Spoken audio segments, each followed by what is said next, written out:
Donc petite vidéo de présentation sur l'AOP, on va faire le montage inverseur. Ça c'est le brochage de l'AOP. Alors essentiel, un AOP ça s'utilise toujours alimenté. Plus 15, moins 15, donc c'est les bornes 7 et 4 qu'il faut alimenter en plus 15, moins 15. Les bornes 1 et 5 on ne s'en sert pas, la 8 non plus. Et on va servir simplement ensuite des bornes 2, 3 pour les entrées inverseuses et non inverseuses.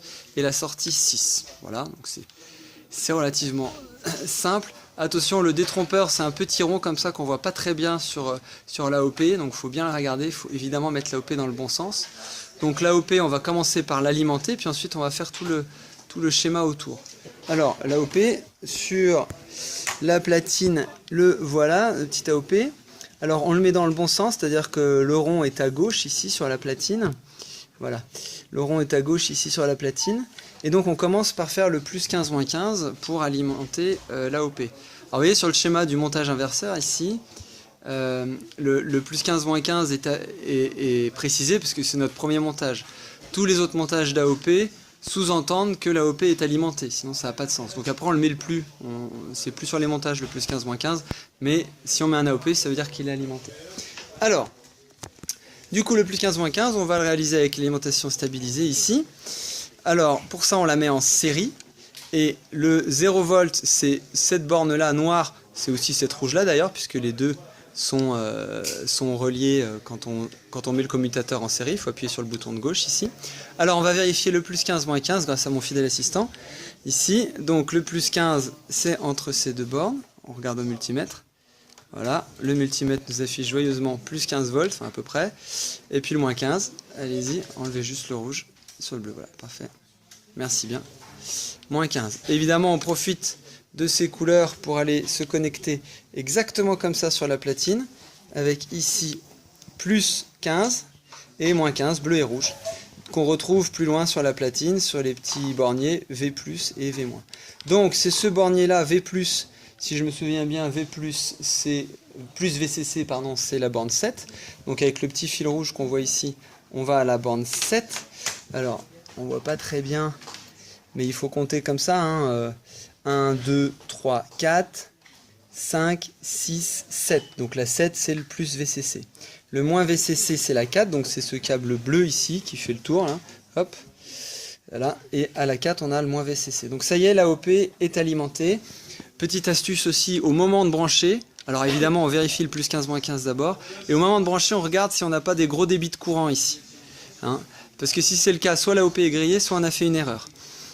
Donc attention, on doit avoir au maximum des dizaines de milliampères, quelques dizaines de milliampères au maximum.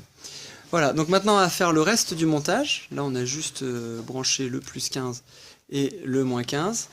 Donc maintenant il faut venir avec un signal d'entrée, VE, qui va être notre GBF. On va arriver avec un BNC. On va rentrer dans la résistance R1. Je ne sais pas pourquoi j'écris 2 fois R1, mais bon c'est celle-là, c'est sûr. Ensuite, de R1, on va aller dans la borne 3 de l'AOP, c'est-à-dire l'entrée non inverseuse.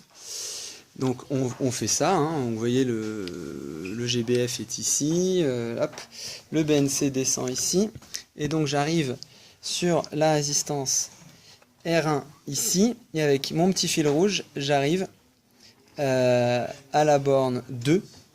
J'ai fait une connerie. Oui, j'ai fait une connerie, j'ai inversé.